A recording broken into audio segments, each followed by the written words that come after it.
Welcome to the Fear and Greed Afternoon Report for Tuesday, the 13th of September 2022. I'm Sean Aylmer.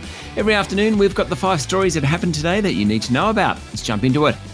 Story number 1, the S&P ASX 200 closed up 0.65% today, back above 7,000 points to 7,010 points to be precise. Commonwealth Bank led the way. It rose 1.7%. Wesfarmers jumped 1.4% and Telstra ended more than 1% higher. Goodman Group was a standout, up 2.6%. Among the large caps, BHP, Fortescue and CSL all went backwards. Energy companies were among the best today, with Ampol up 2.3% and Santos 1.6% higher. That pretty much reflects higher oil prices. Best on the day, though, was gold digger Chalice Mining, up nearly 10%. Worst was Link Administration after yet another twist in its takeover plot. The takeover of Link Group by Canadian company Dye & Durham has been stymied by Britain's financial regulator.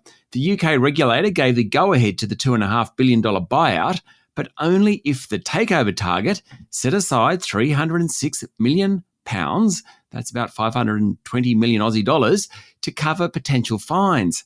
Now that sent Link's share price down 20%.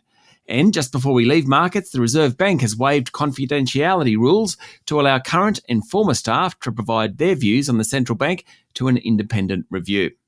Story number 2, Star Entertainment has been found unfit to hold a casino licence in New South Wales, and the state regulator has handed the group a show cause notice to explain why it shouldn't take disciplinary action.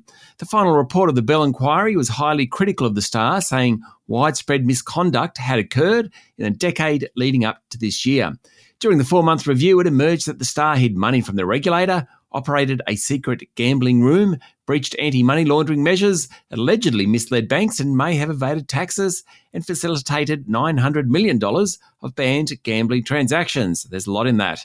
New South Wales Independent Casino Commission Chief Commissioner Philip Crawford said the watchdog was considering what action to take against Star, such as tearing up its licence, and hit out at the group for institutional arrogance. Story number 3, this year's biggest takeover, private equity's bid for hospital group Ramsay Health Care, has collapsed, apparently over price. The near $30 billion takeover by a consortium led by private equity giant KKR is off, after it said it wouldn't bid more than $88 a share and it wouldn't offer all cash. That sent Ramsay's share price down 13%. Now, the deal has been in the works for more than a year, but in the end, it came down to price. The consortium just didn't want to pay anymore. Story number 4, AGL Energy has been forced to extend its shutdown of a unit at its Loy Yang A coal power station. The electricity supplier, whose biggest shareholder is billionaire Mike Cannon-Brookes, said earnings shouldn't be hit because demand for its other generation units is high.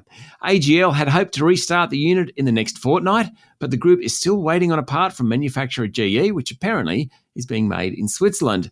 The unit broke in the middle of April, hit AGL's earnings and contributed to the squeeze in power supply in the national electricity market in early winter, which triggered price caps and the eventual suspension of the wholesale market. Things aren't quite as grim now. Still, I'm sure AGL Energy will want to get the unit up and running again.